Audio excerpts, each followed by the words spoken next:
12 राशियाँ और 9 ग्रह, और सभी ग्रहों का भ्रमण हर राशि में अलग प्रभाव डालता है। सभी ग्रहों का जो भी भ्रमण होता है वो बहुत ही इम्पॉर्टेंट होता है, लेकिन इनमें से कुछ ग्रहों का बहुत ही लंबे समय तक एक ही राशि में बने रहने के कारण स्लो मूविंग स्टार्स जो होते हैं उनका जो भ्रमण होता है वो भी बहुत स्लो होता है, तो वो एक ही राशि में एक बहुत ही लंबा पीरियड व्यतीत करते हैं। तो ऐसे में ऑब्वियसली बहुत ज़्यादा इम्पैक्ट अपने अच्छे या बुरे जो भी राशि के अनुभव या आपके चार्ट में जैसी स्थिति है उस पर्टिकुलर ग्रह की, उस पर प्रभाव डालते हैं। ये जो 3 ग्रह हैं उनमें सबसे पहले हैं शनिदेव, दूसरे हैं बृहस्पति महाराज और तीसरे हैं राहु। शनिदेव जैसे कि हम जानते ही हैं कि उनका साढ़े साती का एक जो बहुत ही भय आम जनमानस में होता है, क्योंकि वो एक बहुत ही लंबे टाइम तक एक ही राशि में 2.5 साल तक, और शनि की साढ़े साती मीन्स 7.5 साल तक एक ही राशि के लोगों को प्रभावित करते हैं। अन्य राशियों को भी करते हैं, लेकिन कुछ राशियों की जो भी दृष्टि है जिन पे साढ़े साती या ढैया चल रही है उनको थोड़ा सा ज़्यादा इफेक्ट देते हैं। दूसरा जो स्टार होता है वो होता है स्वयं बृहस्पति। वो भी एक ही राशि में 13 महीने तक बने रहते हैं, ऑलमोस्ट 13 मंथ। तो जब भी कोई 1 साल से भी अधिक समय तक कोई भी कहीं एक जगह रहेगा तो वो अपना प्रभाव अवश्य ही डालेगा। इसके साथ ही शनि और गुरु की 3-3 दृष्टियाँ भी हैं, तो वो सिर्फ एक ही दृष्टि होने से तो थोड़े से प्रभावों में सीमितता आ जाती है, लेकिन जब भी किसी स्टार के पास 3 दृष्टियाँ आ जाती है तो वो और बहुत ज़्यादा इफ़ेक्ट डालते हैं ओवरऑल, क्योंकि एक साथ 3 दृष्टियाँ डालने से कोई दृष्टि किस जगह पे होगी, कोई दृष्टि किस जगह पे होगी, तो एक मिक्स्ड इफ़ेक्ट भी मिलता है, और वो एक तरह से अच्छा इफ़ेक्ट भी माना जाता है कि उसमें हमें ये होता है कि कोई न कोई एक दृष्टि तो शुभ जगह पर होती ही है। इसलिए मिक्स्ड जो रिजल्ट्स मिलते हैं वो सभी के जीवन में इस तरह से ही आते हैं। तीसरा जो स्टार है राहु, राहु भी ऑलमोस्ट 1.5 साल जितना समय एक ही राशि में व्यतीत करता है, और राहु जैसे कि एक बहुत ही मैलेफिक स्टार है तो बुरे प्रभाव डालता है, लेकिन जब भी उनको गुरु का साथ मिलता है, शुक्र का साथ मिलता है, शनि का साथ मिलता है, तो डिफरेंट कॉम्बिनेशन बनते हैं, और साथ ही उनके जो भी प्रभाव होते हैं वो भी बहुत डिफरेंट हो जाते हैं। बृहस्पति अपना जो गोचर है वो मेष राशि में करने वाले हैं, और वो गोचर स्टार्ट होने वाला है 22 अप्रैल 2023 को, और यही इसी राशि में वो 1 मई 2024 तक बने रहेंगे। इसी बीच में वो वक्री भी होंगे, मार्गी भी होंगे, अस्त भी होंगे, इस तरह के कई सारे बीच में छोटे छोटे इवेंट्स भी होंगे। 4 सितंबर 2023 को वो वक्री हो जाएंगे, उसके बाद 31 दिसंबर को फिर से मार्गी होंगे।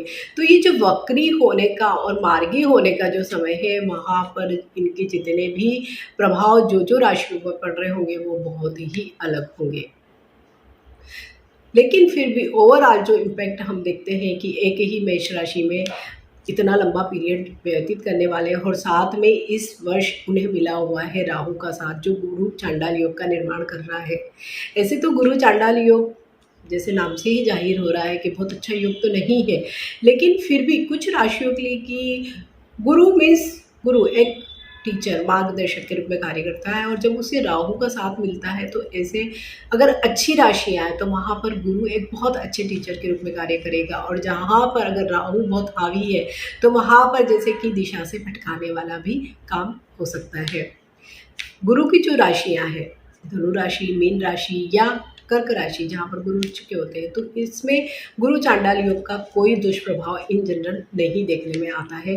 अदर राशियों पर डिपेंड करता है कि कैसी कैसी दृष्टियाँ पड़ रही है, और इसके साथ ही आपको अपने चार्ट में भी जरूर देखना है कि वहाँ पर कैसी महादशा, अंतर्दशा, प्रत्यांतर दशा चल रही है, उसके अनुरूप भी आपको गुरु के इस राशि परिवर्तन का प्रभाव देखने को मिलेगा। मैं ये जो प्रेडिक्शंस आपसे शेयर कर रही हूँ गुरु के राशि परिवर्तन का, ये चंद्र राशि पर आधारित है। आप अपनी चंद्र राशि को बहुत आसानी से जान सकते हैं। अपने चार्ट में देखिए जहाँ पर चंद्रमा लिखा है उसके आगे कौन सा नंबर लिखा है। जो नंबर लिखा होगा 1 से 12 तक के बीच का नंबर होगा, और जो भी नंबर होगा वो आप राशि चक्र में ढूंढ सकते हैं। सपोज 1 नंबर है तो मेष राशि, 2 नंबर है तो वृषभ राशि, इस तरह से आप अपना चंद्र राशि देख सकते हैं। अगर आप नहीं जानते अपनी चंद्र राशि तो आप अपनी नाम राशि से भी इसे देख सकते हैं, लेकिन ये न्यूमरोलॉजिकली नहीं है और ना ही वेस्टर्न सिस्टम मीन्स सूर्य राशि पर आधारित प्रेडिक्शन नहीं है। वीडियो में जो भी गुरु के प्रभाव होंगे तीनों दृष्टियों के अनुरूप वो आपसे शेयर करने वाली हूँ। साथ ही एक बहुत ही आसान उपाय पर्टिकुलर हर राशि के लिए होता है जो वो आपको सजेस्ट करूंगी। गुरु राशि चक्र में 2 राशियों को रिप्रेजेंट करते हैं, धनु राशि और मीन राशि मीन्स 9 और 12। इसी के बीच में आप देखिए कि 2 राशियां हैं शनि की, मकर और कुंभ राशि 10 और 11। मीन्स जैसा आप कार्य करेंगे वैसा ही आपको भाग्य फल देगा, या जैसे आप अपने भाग्य को बनाना चाहेंगे वैसे ही आपका कर्म भी होता जाएगा। तो एक बहुत ही अच्छी, जिसे हम कह सकते हैं कि चीज़ें हमारे राशि चक्र में स्वयं ही स्थित है। गुरु की जैसे मैंने आपको बताया है कि 3 दृष्टियाँ होती है और ये दृष्टियाँ होती है 5, 7 और 9।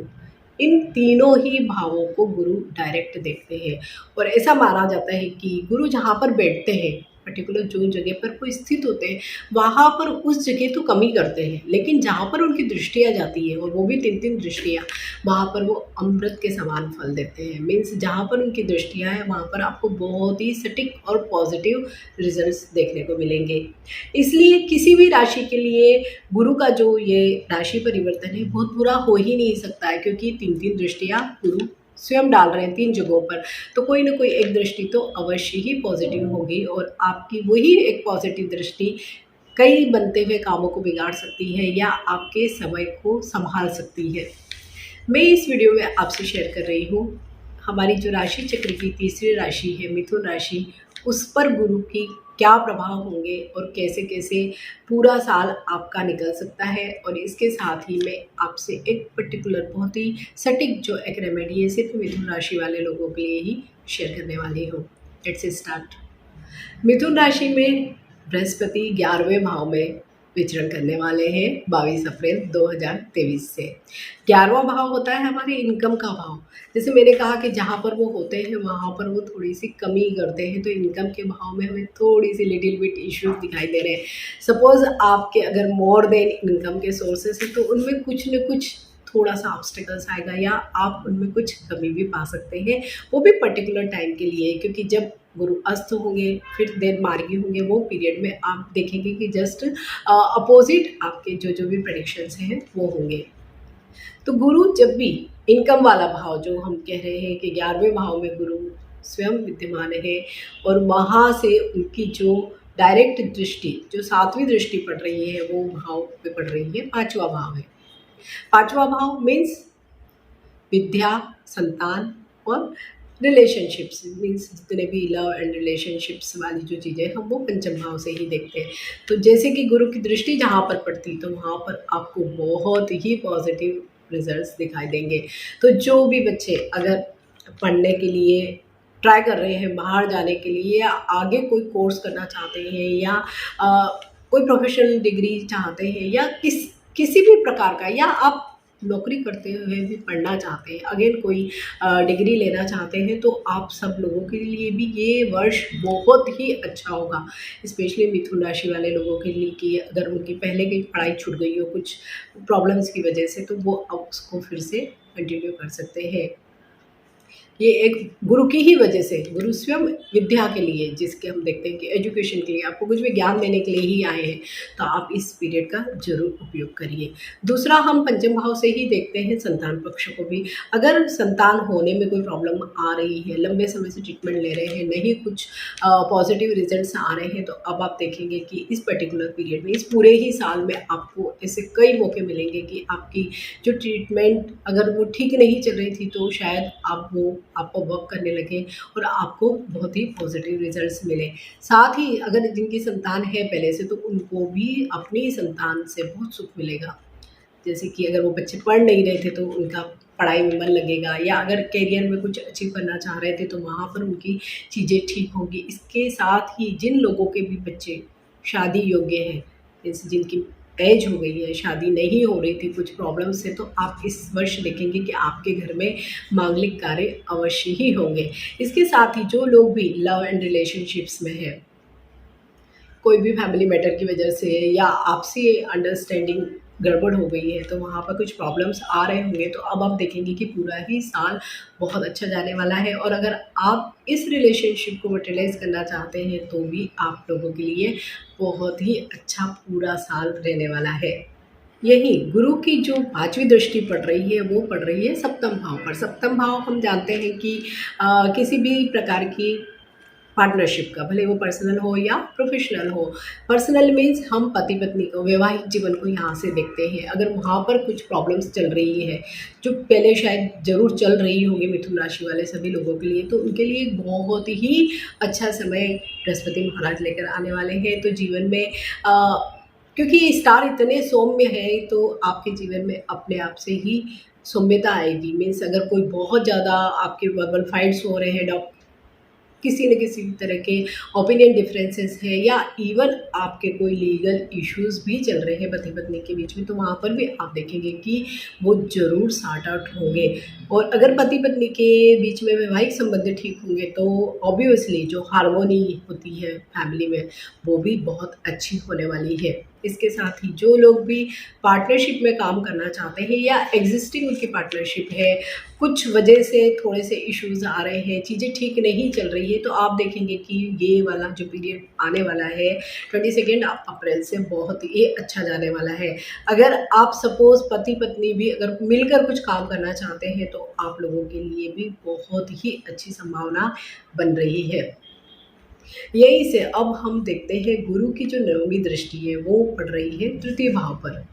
तृतीय भाव होता है पराक्रम का भाव। यहाँ से हम ट्रैवल को भी देखते हैं, सिबलिंग्स को भी देखते हैं। तो सिबलिंग्स जो छोटे भाई बहन हैं, अगर आपके उनके साथ बहुत अच्छे रिलेशनशिप्स नहीं है, तो आप देखेंगे कि अब इस पीरियड में 22 अप्रैल के बाद बहुत अच्छे होने वाले हैं। आपका जो कॉन्फिडेंस लेवल है, जो हम देख रहे हैं कि पिछले कुछ सालों में शनि की ढैया भी चल रही है, तो वहाँ पर ज़रूर कुछ ना कुछ प्रॉब्लम्स आए होंगे, लेकिन अब आप देखेंगे कि आपकी कॉन्फिडेंस लेवल वापस लौट आई है। आपका सामाजिक जो मान सम्मान, पद प्रतिष्ठा, जो भी रिकॉग्निशन है, फिर से लौटने लगेगी। इसके साथ ही हम बहुत लॉन्ग डिस्टेंस के ट्रेवल्स को भी देख रहे हैं कि अगर आप वहाँ पर भी कुछ इस तरह की चीज़ें करना चाहते हैं, जस्ट फॉर एन्जॉयमेंट, या घूमने के लिए जाना चाहते हैं, या रिलेटेड टू अपने काम भी कोई भी ट्रैवल करते हैं, तो वो भी बहुत अच्छी चीज़ें हमें इस पर्टिकुलर पीरियड में दिखाई दे रही है। क्योंकि 3rd हाउस से ही हम देखते हैं कि जो लोग भी मीडिया के क्षेत्र में है, मीन्स जो कंसल्टेंट है, या लिखने का काम करते हैं, लिखने पढ़ने का काम करते हैं, तो उन लोगों के लिए भी ये वाला जो पीरियड है, ये पूरा ही साल बहुत अच्छा जाने वाला है। बस आप सभी लोगों को नवंबर में, एक पूरा नवंबर का महीना है, वहाँ पर थोड़े से अपने हेल्थ इश्यूज़ पर फोकस करना। अगर कोई भी एग्जिस्टिंग आपके कोई इश्यूज़ चल रहे हैं, तो आप उनको थोड़ा-सा ध्यान में रखकर चलें, तो बहुत अच्छा होगा। बाकी हम देख रहे हैं कि इनकम का थोड़ा-सा मीन्स, या तो बिल्कुल वो जैसी है वैसी ही रहेगी, वहाँ पर हमें बहुत ज़्यादा सुधार गुरु की ही वजह से नहीं दिखाई दे रहा है। मीन्स बुरा भी नहीं है, अच्छा भी नहीं है। अदर देन दैट जितने भी हम चीज़ें देख रहे हैं, हेल्थ हमें अच्छी दिखाई दे रही है। फैमिली जो रिलेशंस है, जो भी रिलेशनशिप्स वाला जो मामला है, वो बहुत अच्छा हमें इस पूरे ही साल में दिखाई दे रहा है। लेकिन एक छोटा-सा ट्विस्ट है कि सप्तम भाव पर ही जब भी गुरु के साथ राहु की भी दृष्टियाँ पड़ने वाली है, तो वहाँ पर हमको थोड़ा-सा डिप्लोमेटिकली चलना पड़ेगा, ईगो को छोड़ना पड़ेगा, और जो चीज़ बात से, ठंडे दिमाग से सॉर्ट आउट की जा सकती है, तो वहाँ पर बहुत ज़्यादा आर्ग्यू आपको नहीं करना है। अगर फिर भी कुछ प्रॉब्लम्स आते हैं, तो आपको एक बहुत ही छोटी-सी रेमेडी, स्पेशली जो मिथुन राशि के लोग हैं, उनको अवश्य ही करना चाहिए। हरे मूँग जो होते हैं, साबुत मूँग, आप हर वेडनेसडे को 1 कटोरी लीजिए, उसको पानी में गला दीजिए, इसे सोक करके रखिए, सवेरे पानी ड्रेन कर दीजिए। इन मूँग को या तो आप चिड़िया को खिला दीजिए, कबूतर को खिला दीजिए, या किसी भी पक्षी को आपको इनको खिलाना है, तो आप देखेंगे, और लगातार आप इसको बहुत दिनों तक करते रहिए, कुछ महीनों तक करते रहिए, तो जो भी प्रॉब्लम्स आ सकते हैं, वो बिल्कुल नहीं आएँगे। तो कुल मिलाकर हम देख रहे हैं, तो मिथुन राशि वाले सभी लोगों के लिए गुरु का ये जो राशि परिवर्तन है, बहुत अच्छा जाने वाला है। आपको अगर मेरा वीडियो अच्छा लगता है तो मेरे इस चैनल उषा एस्ट्रोवर्ट को सब्सक्राइब कीजिए, वीडियो को लाइक कीजिए एंड शेयर कीजिए। Stay healthy, stay blessed. Thank you for watching. Bye.